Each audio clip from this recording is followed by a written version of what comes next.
or they like to play a certain game, then keep that reinforcer for the end if they meet that goal time that you set with them. Next one is just caregiver modeling. So if they have older siblings, have your older siblings put on the mask and just wear it around the house. So it's more normalizing the use of the mask. You wear it around the house when you're talking to them. So they get used to seeing you in the mask. It really just starts at home. And so when people around them that are they're a little bit more comfortable with are wearing it, it just, again, brings in that positive mindset. There's some social stories and video modeling as well for our kids with mild aversions to facial coverings. At the end of this presentation, there is a resource slide with some links to some social stories and videos for our kiddos to watch. If you have a more specific thing that might be more specific to your child, feel free to shoot me and Kim an email, and we can try and find more social stories or videos that might help your child. Another thing is just creating a distraction, is using the distraction method. So if you feel comfortable and you know that they can be safe chewing gum or sucking on candy while wearing a mask or a Jolly Rancher, to kind of create that distraction method so they're not so focused on, oh, this is covering my mouth. They can be more focused on what's in their mouth. And while you're doing that, another good distraction method is just keeping your hands busy. So allowing them to engage in activity that they associate something positive with. They wear their mask while they build something out of Legos. They wear their mask while they do a puzzle. They wear a mask while they play a Wii game. Any activity that they can incorporate while wearing the mask, because again, they're also going to be doing activities come school. This would be something great to build up their tolerance for. And then, Kim, do you want to go to the next slide? And Jenny, we will, yeah, send out this. Okay. So the next one is more for more significant aversions to facial covering. So these are our kiddos that won't go near the mask, won't put on the mask, won't wear the mask at all. Just very significant, pretty intense aversions to not wearing a mask.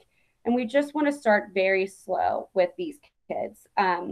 We just want to kind of dip our toes in the water. So first is just sensory exploration. Just let your child hold the mask, play with it. Maybe put it on a toy or a doll. Maybe practice putting it on you and role playing it a little bit. Again, going back to what Kim talked about earlier and just trying out different materials of the mask. And seeing if they prefer different materials, if they prefer the cotton over the reusable masks. Just really exploring that. Again, going back to that caregiver modeling, so just everyone around them in their inner circle, parents, family members, friends, babysitters. That'd be a great opportunity for you guys to just model for them, keep it on their dolls, have them practice that role play, and just really dip their toes in the water with that. And then eventually we put on here some actual steps. So touching the mask, putting it to your face. So not putting it on fully, just touching it, seeing if they like it around their face, or if they'll tolerate it around their face, putting on the ear loops, and then just taking it right back off. And then you leave it on for a count of 5. And when you do this, if you have a visual timer, so they can actually see 5 seconds, anything that's just visual, like give them as much support. You almost want to bombard them with as much support as you can, and then eventually we'll bring that support off. So start very small, just 5 seconds, put it on for 5 seconds, take it off for 5, put it on for 10 seconds, take it off again, and then come back. And just, again, building that into your routine. And then again, you just want to make sure that this is a positive experience for them. So lots of praise, take some pictures and videos of them so they can give them that feedback. Like, oh my gosh, you did so awesome. You wore it for 5 seconds. You can give them a chart and you can make it 5 seconds and they get a sticker, 10 seconds, they get a sticker or something that they like, a positive reinforcement. Just really keeping the experience with a mask a positive experience so they associate positive experiences with it. Kim, if you want to go to the next slide. Okay. So for rules and expectations, just across the board, whether your child might have a mild aversion or a more significant aversion, these are just more general strategies for any kid of any age. You want to make sure that these rules are concrete, very simple, to the point. So keeping your hands off your mask, washing your hands before you touch your face, and asking if you can take your mask um, off before you take it off. These are things that we kind of want them to get in the habit of coming back into school. Something that I really like to do with my kids in therapy sessions, just in anything, is just having them use their own language and write it down. Have your kids use their own language and create their rules and then you can use their verbiage, like they come up with a silly word about keeping hands off your mask, use that silly word. Again, it's let them kind of guide this experience and it'll be a lot more positive. For our students with more communication difficulties, build the language around face coverings into their communication system, whether that's an assistive communication device or an iPad, an iPhone, or even just how you communicate in your home. How kids communicate at school and the community at home is always a little bit different. So just build that language in your own home around this. Again, create a routine for when it being taken on and off and where the mask stays when it is off. So just having that same place, keeping it organized and keeping that routine the same. Bringing in as much visual supports and communication aids that you can. Again, I'm a huge fan of the visual timer. So anything that they can see, so they know that there's going to be an end to this, and what do they get at the end, or what do they, is it going to be a positive reinforcement where you're giving them something, or is it going to be more of a, okay, you don't have to do something that they dislike later in the day for that reinforcement. And then if you want to go to the next slide, Kim. So after you kind of dip your toes in the water and you start getting a little bit more comfortable and you're ready to build up, we want to start generalizing this skill. So we want to take this skill and take it how you use it in the home, and we want to put it out in the community. We want to take it to school. So this is what what you'll do is you'll just you can take all those specific strategies and those other strategies we've already talked about, and you can make them a little bit more difficult. So instead of just wearing it around the house, you wear it to a short trip to the grocery store. And you talk about it, you discuss it before going to the grocery store. Okay, this is when we're going to put our mask on. We're going to put it on right inside the car, and we're not going to take it off until we get back into the car. And again, making sure that they know if how they have to ask in order to take it off, or if they don't feel comfortable talking with their mask on, have them squeeze your hand, just something that indicates like, okay, I really need to take my mask off. Keep your hands busy. Give them something to hold. If you're in the store, have them hold your store list. If you're in the store and they're able to push the cart, have them push the cart. Give them something to do to just distract them from the mask. That kind of also gives them this feeling of success of being out in the community wearing their mask. For someone with a significant introversion, you can just start as simply as just walking up and down your driveway, just waving hi to a neighbor, walking down your street, waving hi to a neighbor. Obviously from a safe distance. You can even just walk down the hallway to, their siblings' bedrooms and say good night to their siblings with their mask on. Be very descriptive and try that written schedules. Use their language. When you do go out in the community and you're ready to build up for those kids, especially with a significant aversion, we do suggest that you bring a timer with you. That way, if that's the way that you're training them in the home, that's how you want to just train them. You want to transfer that skill over into the community. And again, bring a reinforcer, so something that they enjoy, or put it in a written down. So you're going to, number one, we're going to wear this for 15 seconds or we're going to wear this to go see my neighbor. And then 2, you get a ice cream bar, something that they like if they meet that goal. And again, just keep those hands busy. So for the next slide, we know that this isn't perfect. And, I do want to say this, that no one at school is going to expect perfection from any of our kids. This is new for all of our students, regardless of their differences and needs. It is new for everyone. No teacher is going into this school year expecting any child to be able to tolerate a mask for a full school day without getting breaks or without taking it off. And we know there's going to be hiccups, and that's all good. It's all good. We're all going through this together. It's new for everyone. And so with that being said, sometimes it can be pretty anxiety producing for some of our students and some of our kids. So if that does happen, we offered some calming strategies here. We just want to make sure that that if it doesn't go well, it's okay, and that you have an option. There's things that you can do to manage that. So some things that we suggested are just linear walking, rocking, or swinging. So just going back and forth. If you have a swing set at home, by all means, go for it. Use it.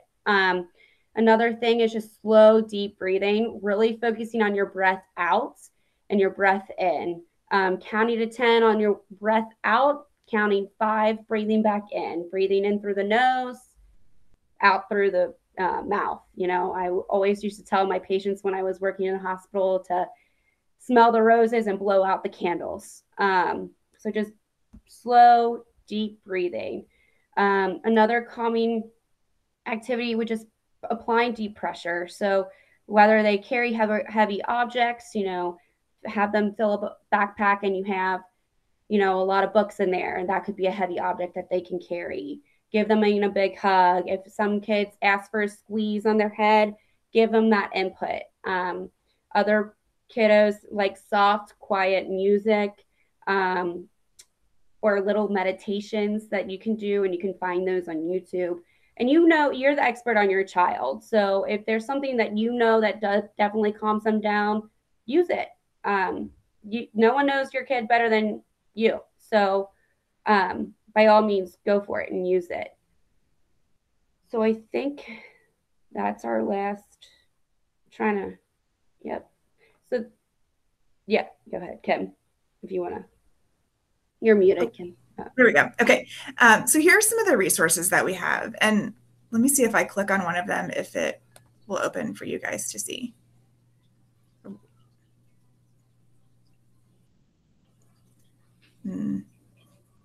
How I make that open so you guys can see it. Can you see the social story, or do I have to change it? Come back out and then open it. I can see it, Kim. You can see the social story?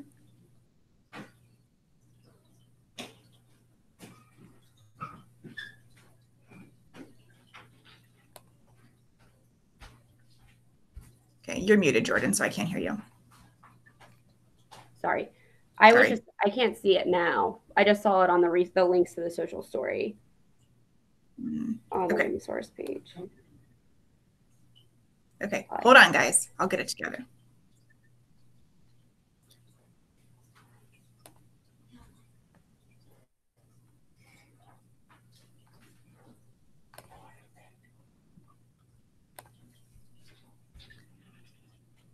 Okay, so in the presentation, in the last slide, and again, we'll send this out so you guys have all of these links, there are a few examples of social stories. Okay, are we good now? Can you see it?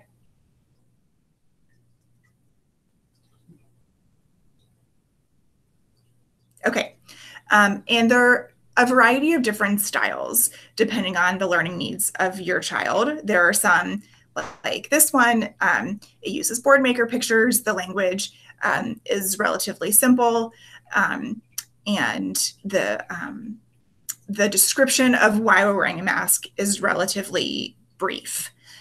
Some of the other ones are more descriptive. Some of them use real pictures, and some of them are longer. So they might be more appropriate for a child who maybe is high school age, maybe who has typical cognitive development. So again, look at the links and choose one that might be appropriate for the learning needs of your child. And then just kind of read it to them. And we often suggest not just read it once, but read it a couple times. You don't have to read it every time you put on the mask, but maybe, maybe the first day you do it, and then again the next day, and then a couple days later, because you don't want to like beat a dead horse. But sometimes our kids do need repetition. So we provide them that education. And you guys know this, the goal of a social story is just to provide the reasoning behind why we're doing something new. So there's several in there. So look at those and pick one that seems to be the most appropriate for your child. There's a video social story on there. So if you find that the text-based pages aren't appropriate, or if you don't have a printer like me and can't print out pages at home, there's a video social story that's kind of like a PowerPoint presentation that somebody's just talking through. So that's a great one too. And then there's a video, let me go back to the presentation so you guys can see what I'm talking about. There's also a video that teaches how to hand wash. So we thought that was great just to throw that in there too, if you guys just wanted, a resource on that as well. Get back there.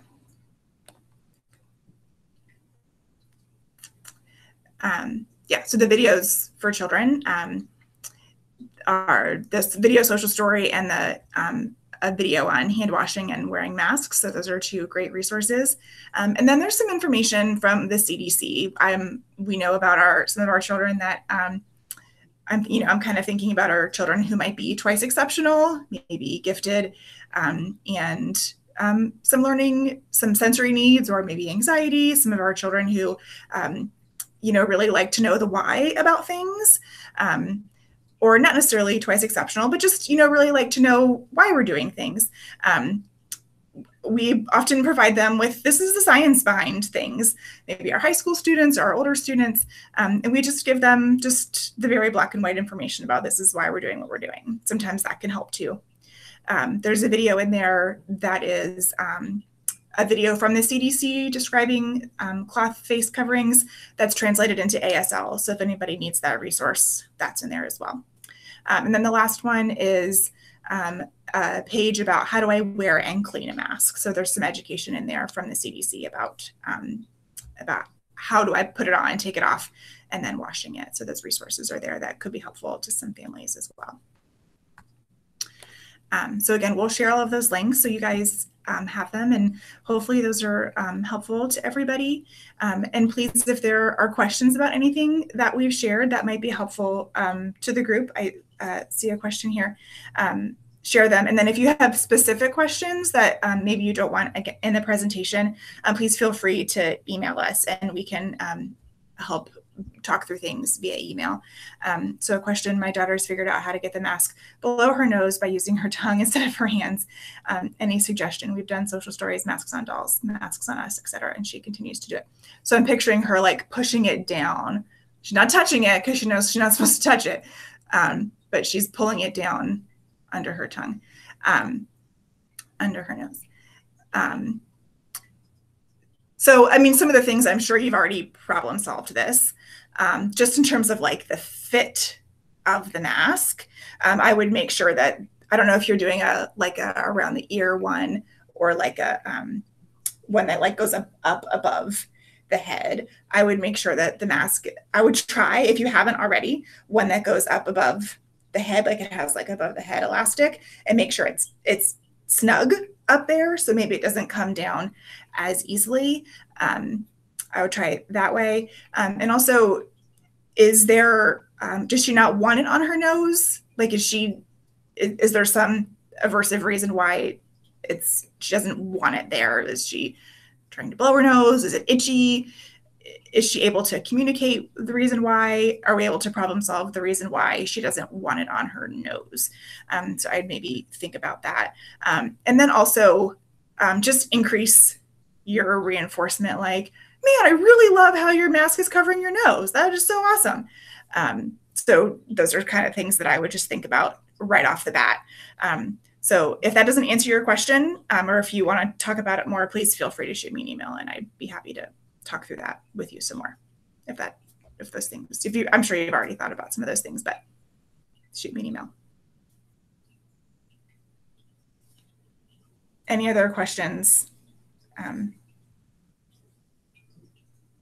that might be helpful that anybody can think of?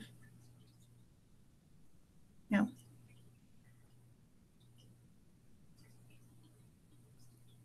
Okay. Well, thank you guys so much for joining us. Jordan and I really enjoyed putting this presentation together because we know that this is just a really hard time for everybody. It's stressful. This is a hard time for our kids. So we really appreciate you guys hanging in there with us. There's a couple more questions. On that note, after wearing the mask for 30 minutes, my kindergartner soaks it by sticking his tongue out. We've tried different masks and found that some work better than others, but I still think he'll go through them quickly.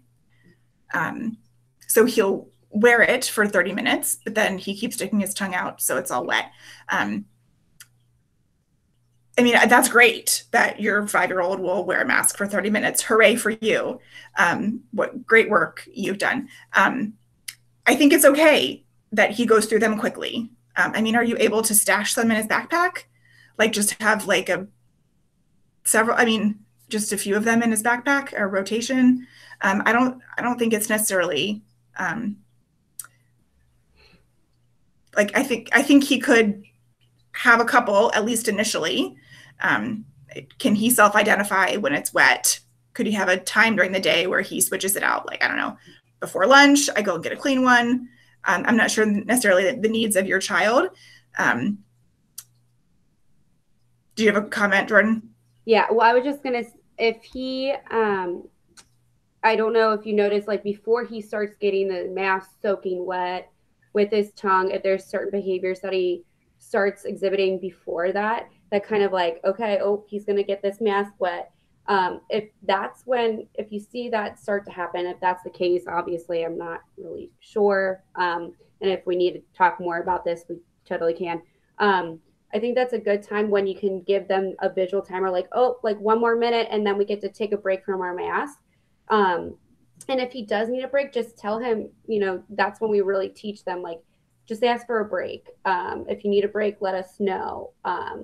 Or if however you guys do that, whether that's, using a visual card or just saying, I need to take a break from my mask, and then honoring that break. But I think 30 minutes for a kindergartner is actually very impressive. I think that's a very, very good place to start. So I think that if just by practicing it, and building that tolerance, again, building in the routine, he sounds like he's doing really well already. Yeah. Another question, will teachers and staff have social stories and visual cues in the classroom? Just in the teachers that I've had conversations with in the past few days and the buildings that I've been in, there are visual cues all over the buildings about the safety protocols that's being built into all the PBIS across the buildings for all of our students in terms of signage in the hallways and for just our general safety protocols. The teachers are making billboards about keep your mask on and stay safe by wearing a mask. So there's all of those visual cues just naturally in the building. Our special education teachers, additionally, they're all working on incorporating that into their instruction in their building. So they will share these social stories with them. And so they'll have this information. So I do know that they're all working on how to incorporate this instruction into their teaching, because they're all thinking about this too. Like, this is a new skill that I'm going to have to work on in my classrooms. It's at the forefront of their minds. So I can speak to that. Will teachers help the kids put their masks on throughout the day at school? So, I mean, if a student can't put their mask on or is struggling with that and needs assistance, I mean, I can't imagine a teacher saying, no, I can't help you. You have to figure that out on your own. So they're going to provide assistance. I mean, depending on the needs, individual needs of that child.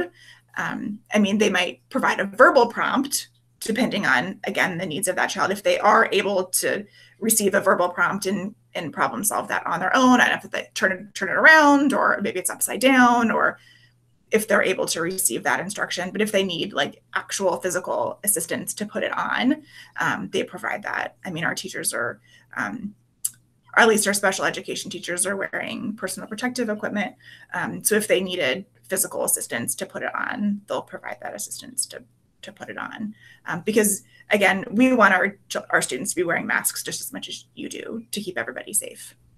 I see your questions about being allowed to wear disposable masks at school. I would refer that question to your building administrator. I don't know the specific answer to disposable masks. I know you keep seeing cloth. My assumption would be it's a face covering. It's a mask. But then I wouldn't know necessarily the rule around, like, is she wearing that mask for the whole day? Like, is she coming to school with that mask on and leaving with that same mask on? Or are you wanting her to dispose of it at school and get a clean one at some point during the day? But I mean, if that's what works best for her, I mean, if that's something that's concerning to you, I would just double check with your building administrator. Yeah, I think you should be able to wear if you're talking about like the blue or the yellow, Yeah. more surgical looking masks, like the reusable surgical looking masks, those should be fine. We got those at the high school in a bag actually to hand out to students. So I can only imagine that it would be okay for her to wear those. As long as the wire knows it doesn't like poke through the fabric, and then it would be unsafe to those around her or herself. I don't want anyone getting hurt wearing a face covering.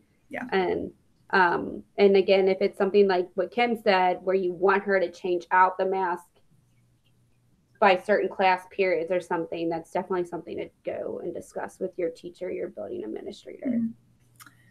Did teachers and staff receive these resources that you are presenting to us? We didn't share this presentation with teachers and staff because we were tailoring it specific to parents at home. What were some strategies that you guys could do at home prior to the beginning of the school year?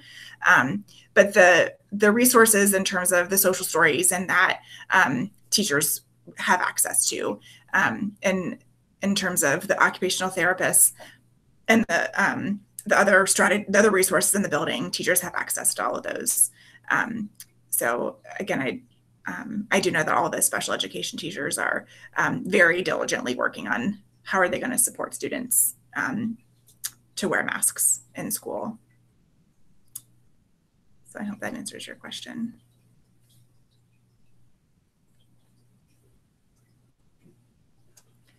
All right. Again, if there's any other questions, please email us. And thank you guys so much for joining us this evening. We are really excited to have your kids back learning with us, whether it's face-to-face or virtual. We know it's a stressful time for everybody, and thank you guys for coming and trying to do what's best for all of us. We really appreciate it. So this will be shared from Mallory Bonbright and the kind of the typical Sycamore PR route, and then we'll make sure you guys get access to the resources as well. Thank you guys so much for coming, and feel free to email me and Kim with any other specific questions or concerns that might come up.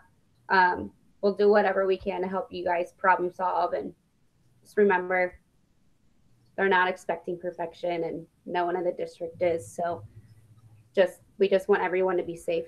So yeah. Okay. Thanks, guys. Bye. Bye. Thank you.